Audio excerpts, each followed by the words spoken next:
هو الذي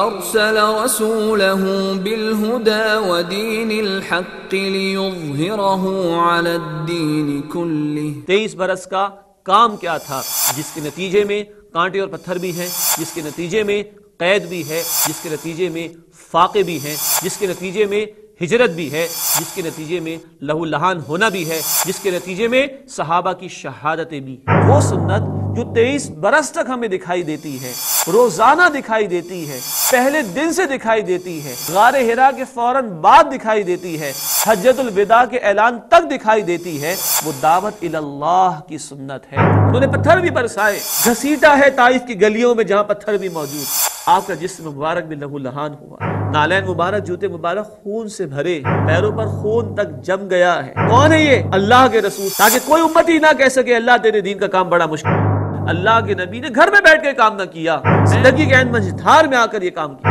وہی ہے اللہ جس نے بھیجا اپنے رسول کو الہدا یعنی قرآن اور دین حق دے کر تاکہ اسے غالب کر دے کل ادیان پر۔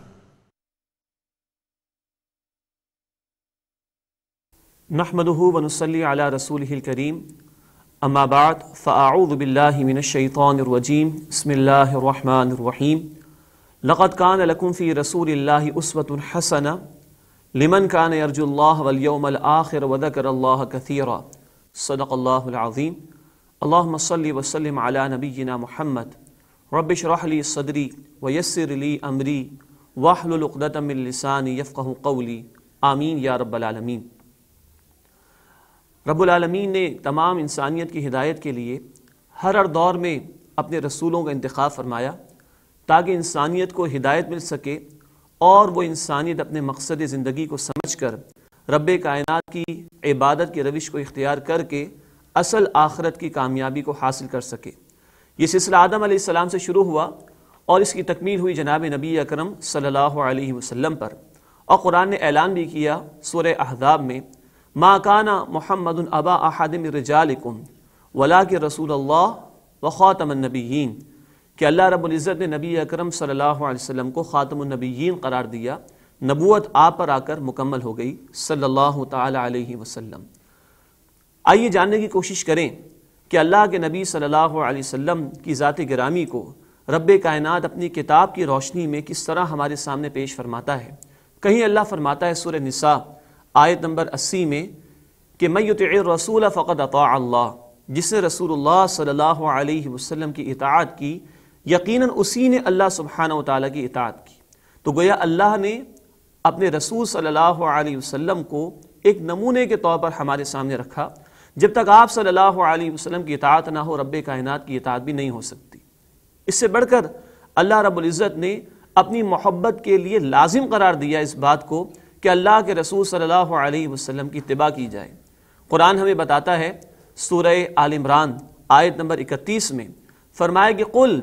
ان کنتم تحبون اللہ فاتبعونی یحببکم اللہ ویغفر لکم ذنوبکم۔ اے نبی صلی اللہ علیہ وسلم ان سے فرما دیجئے کہ لوگوں اگر تم اللہ سے محبت کرنا چاہتے ہو تو میری اتباع کرو، میرے ایک ایک نقش قدم کی پیروی کی کوشش کرو، یحببکم اللہ، تو اللہ تم سے محبت فرمائے گا، ویغفر لکم ذنوبکم، اور اللہ تمہارے گناہوں کو بخش دے گا، واللہ غفور الرحیم، اور اللہ بہت بخش دینے والا مسلسل رحم فرمانے والا ہے۔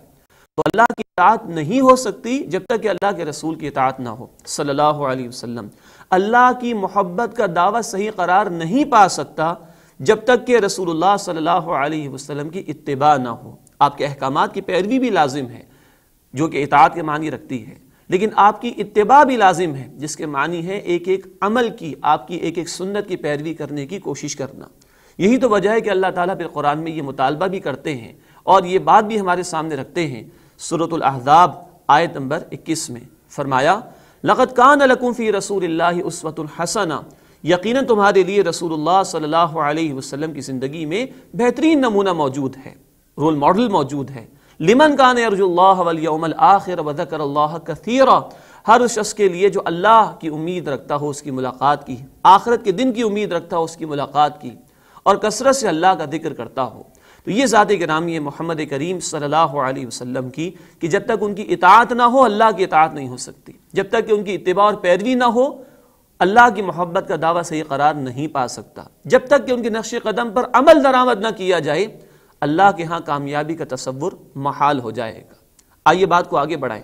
یہ اطاعت کا شوق اور جذبہ کس طرح پیدا ہوگا، یہ اللہ کے نبی کی اتباع کا جذبہ کس طرح پیدا ہوگا، اسوہ حسنہ پر عمل درآمد کرنے کے لیے کون سا طریقہ کار ہمیں اختیار کرنا ہوگا۔ اس سے پہلے کہ بات کو ہم آگے بڑھائیں، ایک قول سنتے ہیں حضرت علی رضی اللہ عنہ کا۔ حضرت علی اللہ کے نبی صلی اللہ علیہ وسلم کی شان مبارکہ بیان کرتے ہوئے یہ کہتے ہیں کہ اللہ کے نبی سے بڑھ کر کوئی روب والا میں نے نہیں دیکھا،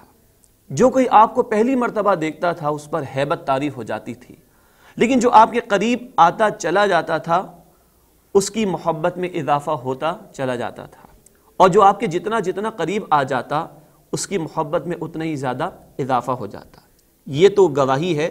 علی ابن طالب کی رضی اللہ تعالی عنہ، جو اللہ کے نبی کے کزن بھی ہیں صلی اللہ علیہ وسلم، اللہ کے نبی کی پرورش میں بھی رہے۔ ایک اور گواہی ہمارے سامنے آتی ہے اور عروہ بن مسعود کی وہ گواہی ہے۔ صلح حدیبیہ کا موقع ہے،